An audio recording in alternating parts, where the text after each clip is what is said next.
ಓಂ ಶ್ರೀ ಗುರುಬಸವಲಿಂಗಾಯ ನಮಃ. ಓಂ ಲಿಂಗಾಯ ನಮಃ. ಷಟ್ ಸೌಮ್ಯಗಳ ವಿವರಣೆ. ಗುರುಮಂತ್ರ ಓಂ ಶ್ರೀ ಗುರುಬಸವಲಿಂಗಾಯ ನಮಃ.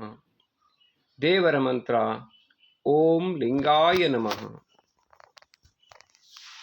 ಬಸವ ಧರ್ಮದ ಮಂತ್ರ ಸಂಖ್ಯೆ 8,66,666.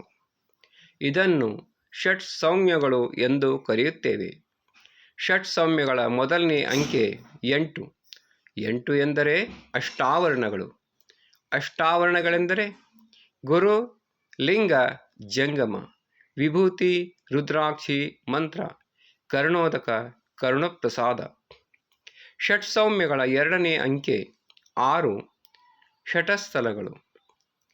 ಷಟಸ್ಥಲಗಳೆಂದರೆ ಭಕ್ತ, ಮಹೇಶ, ಪ್ರಸಾದಿ, ಪ್ರಾಣಲಿಂಗಿ, ಶರಣ, ಐಕ್ಯ. ಷಟ್ ಸೌಮ್ಯಗಳ ಮೂರನೇ ಅಂಕೆ 6. ಷಡಾಚಾರಗಳು.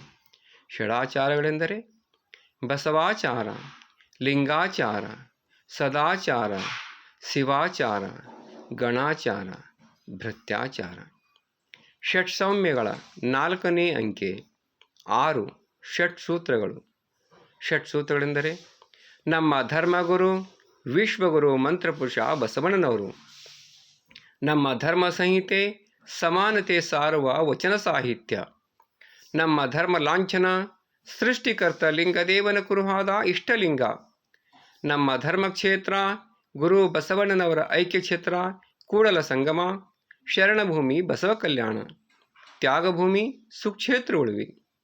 ನಮ್ಮ ಧರ್ಮಧ್ವಜ, ಇಷ್ಟಲಿಂಗ ಷಟ್ಕೋನ ಸಹಿತ ಗುರುಬಸವ ಧ್ವಜ. ನಮ್ಮ ಧರ್ಮದ ಧ್ಯೇಯ, ಜಾತಿ ವರ್ಣ ವರ್ಗರಹಿತ ಧರ್ಮ ಸಹಿತ ಕಲ್ಯಾಣ ರಾಜ್ಯ ನಿರ್ಮಾಣ, ಶರಣ ಸಮಾಜ ನಿರ್ಮಾಣ. ಷಟ್ ಸೌಮ್ಯಗಳ ಐದನೇ ಅಂಕೆ 6. ಷಟ್ ಶೀಲಗಳು. ಷಟ್ ಶೀಲಗಳೆಂದರೆ ಲಿಂಗದೇವನಿಷ್ಠೆ, ಧರ್ಮ ಗುರುನಿಷ್ಠೆ, ಧರ್ಮಶಾಸ್ತ್ರನಿಷ್ಠೆ, ಕಾಯಕ ದಾಸೋಹ ನಿಷ್ಠೆ, ಗಣ ಮೇಳಾಪನಿಷ್ಠೆ, ಶರಣಮೇಳ ಹಾಗೂ ಕಲ್ಯಾಣ ಪರ್ವನಿಷ್ಠೆ. ಷಟ್ ಸೌಮ್ಯಗಳ ಆರನೇ ಅಂಕೆ 6. ಷಟ್ ಕ್ರಿಯೆಗಳು. ಷಟ್ ಕ್ರಿಯೆಗಳೆಂದರೆ ಅರಿವು, ಆಚಾರ, ಲಿಂಗ, ಜಂಗಮ, ಪ್ರಸಾದ, ದಾಸೋಹ. ಶರಣ ಸಂಸ್ಕೃತಿಯಲ್ಲಿ ವಾರಗಳನ್ನು ಹೀಗೆ ಆಚರಿಸುತ್ತೇವೆ. ರವಿವಾರವನ್ನು ದೇವವಾರವೆಂದು, ಸೋಮವಾರವನ್ನು ಶಿವವಾರವೆಂದು, ಮಂಗಳವಾರವನ್ನು ಬಸವವಾರವೆಂದು, ಬುಧವಾರವನ್ನು ಚನ್ನವಾರವೆಂದು, ಗುರುವಾರವನ್ನು ಪ್ರಭುವಾರವೆಂದು, ಶುಕ್ರವಾರವನ್ನು ಮಾತ್ರವಾರವೆಂದು, ಶನಿವಾರವನ್ನು ಶರಣವಾರವೆಂದು ಆಚರಿಸುತ್ತೇವೆ. ಶರಣು ಶರಣಾರ್ಥಿಗಳು.